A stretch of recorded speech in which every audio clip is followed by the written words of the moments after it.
So this is Dominique Hanke. Now, I was a bit surprised when I saw you on the runway because I know that you're a milliner, but I didn't realize that you're a designer as well. Tell me more about yourself. I'm a stylist as well as a milliner. I've been styling now for I think about 2 years. It was just a natural progression from the design element of my work and kind of having to incorporate clothes with the hats, and eventually people started asking me to style for them, and after many years of being like, no, I'm not a stylist, I eventually got into it, and I love it. So the earth was looking for you to be a stylist before you even were. I didn't have the confidence. It's a big step, kind of working for someone else and putting your own creativity onto someone. So yeah, once I got over that, it all started to kind of fall into place. Well, what's your company called? I style under Dominique Hanke, and my business, my cat business is Hide My Mill. And how can people get a hold of you? You can find me online. I have DominiqueHanke.com and HideMyMillinery.com. So tell me a bit about your show. I saw your show and I really loved it. The pops of color were pretty spectacular. The hair was very fun. The hair almost reminded me of Whoville. Did you have anything in mind like that when you were creating the hair? Thank you.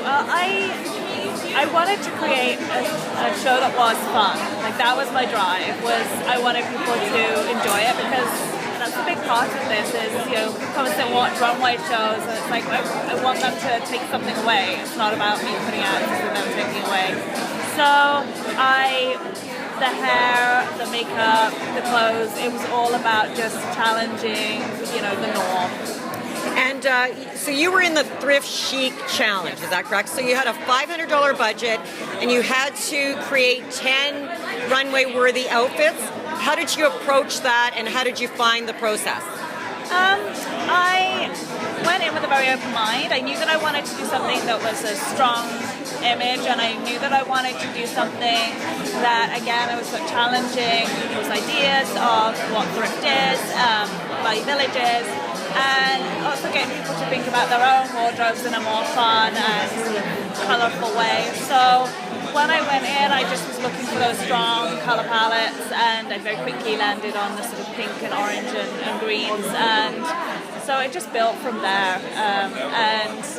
There were bits that were definitely tough. It's head to toe, and so the shoes and things had to be value village as well. So the shoes were definitely a challenge, but it wouldn't be as much fun if it wasn't. So when you say the shoes were a challenge, finding the proper shoes or the proper colors, or just fitting that into your budget?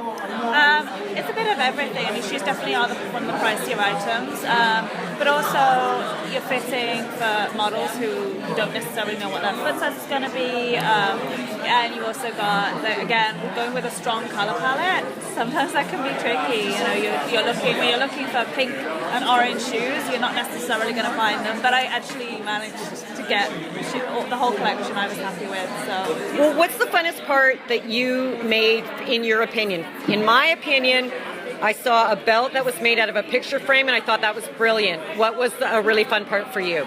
I did enjoy that moment. I was very happy when I came with that. I don't know what that whole look was very much pieces. The collar on that shirt was from another cardigan, and so I unbuttoned it and then put that onto that look.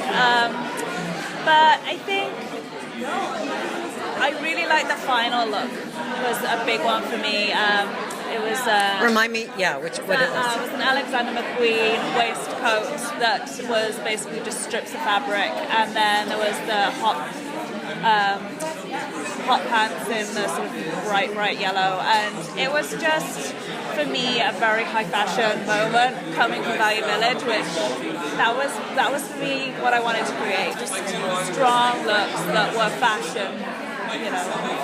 Excellent. Well, I really appreciate you taking the time for me today, and I'll be looking for more of your designs in the future. Thanks a lot, Dominique.